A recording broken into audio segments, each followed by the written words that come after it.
Welcome, everyone. Thank you for joining us on the Return to Work series as we put together here at Ross and Berezini. I'm Phil Santor. I'm the Vice President and Managing Principal of our Security Division. And along with me, I have Brian Coulombe, who's one of our principals, and Mike Hughes, who's one of our principals. Brian's based out of our Connecticut office. Mike is based out of our New York office.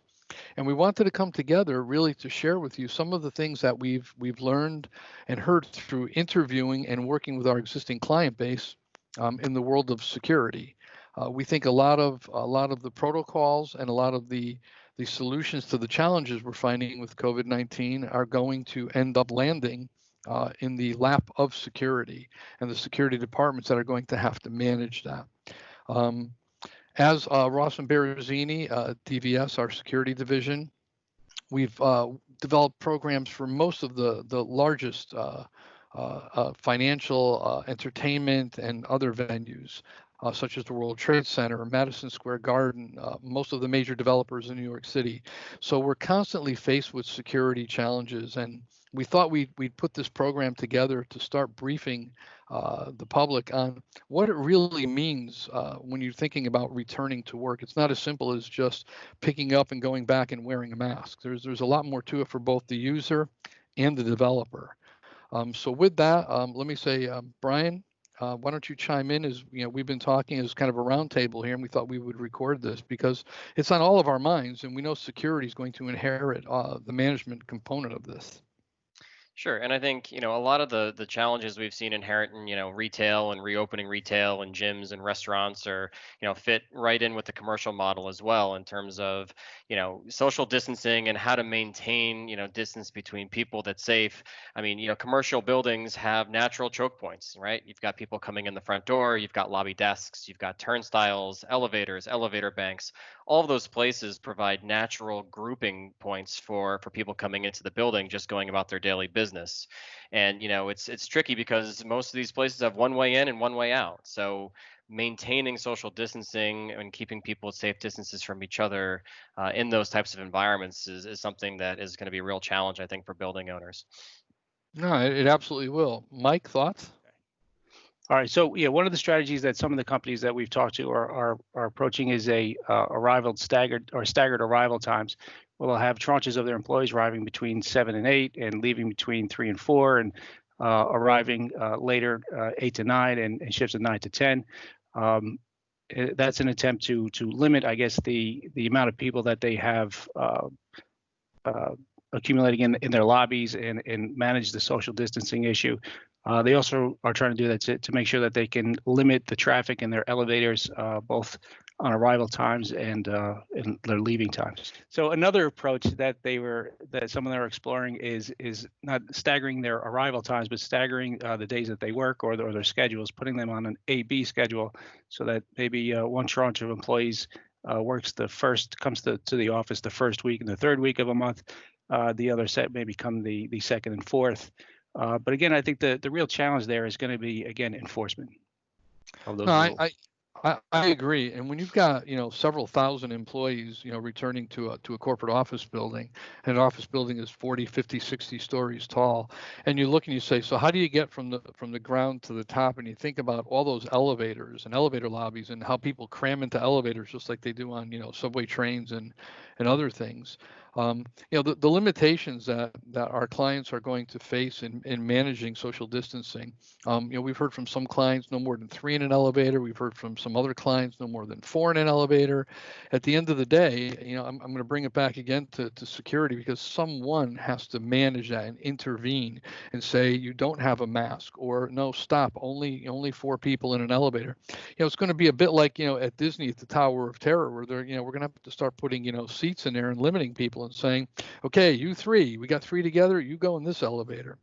But those are the things that we're going to face. And these are just some of the initial topics. And this series is really intended to focus on, as we move forward, how do you really how do you really put those solutions into place? How do you end up having happy employees? Because no one wants to put a solution in place that creates misery or more headaches for people that that have been away for months and just coming back, and then really not just finding a new workplace, but redefining how they get in and out. Some of the series is going to want to talk about, what do we do at lunchtime? How are we going to space desks out? What are we going to do for arrivals? There's some developers in New York City, for an example, talking about allowing more people to drive to work and finding them parking as opposed to taking mass transportation. We'll talk a little bit about that in another segment of this series. But at the end of the day, when we look at this, it's not a simple solution. Brian, you've certainly been working with some of our developers that we know, and some of our architect friends in New York. Have they shed anything more than what we've kind of structured here and talked about? Yeah, I think there's one other, big bucket of things, and that's, reducing touch points. When you get from outside the building all the way up to your desk, in a typical office building, you've got to touch a lot of things, right? You've got to touch the door to get into the lobby. Sometimes you end up touching the turnstile. Sometimes you end up touching the elevator call station. I mean, you name it, there might be 4 or 5 touch points just to get from the sidewalk to your desk. And so I think one of the things that we're looking at is, how do we reduce those touch points? And where there are unavoidable touch points, how do we think about, antimicrobial surfaces or enhanced cleaning, or, things of that nature to try and reduce, germ spread. No, I agree. And, Mike, I know you and I've talked about, that's great for the typical staff that comes in every day, right? They know how to get in their buildings. We can create kind of those free flow elements for them. What do we do with visitors? Visitors are another whole issue, or contractors, right? Deliveries to a building. That's another whole segment that we're going to need to get into.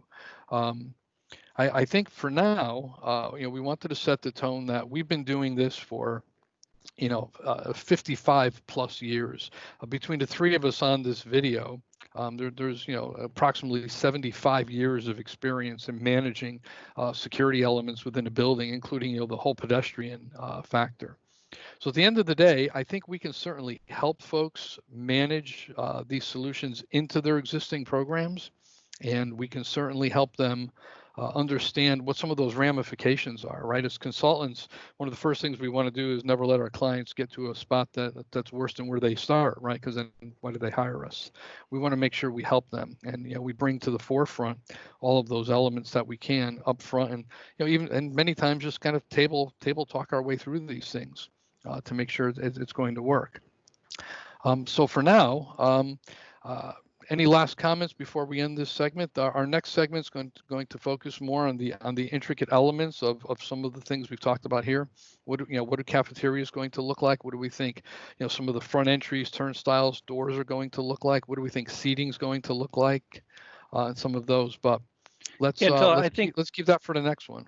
Yeah, I think one more thing we'd like to focus on is really what's the procedure going to be for bringing people in, and how to manage that, and what tools that's something we can help our clients with, is what tools do they have in their toolbox already that they can leverage to make that process less painful. Good point, Mike. Good point. Yeah, and we should be looking to leverage those things. Certainly, spending money on ripping, $500,000 worth of doors out of the front of your building to replace them may not be the first solution someone wants to look at. It may be the ultimate solution, but it's certainly, part of what we do is, we'll help them cost benefit and analyze that and go through it and see what makes sense for them. So that said, let's catch up in segment 2 of this next week. And for everyone that's watching, thank you. We hope you learned something here, at least the direction we're heading in, and we'll see you next week.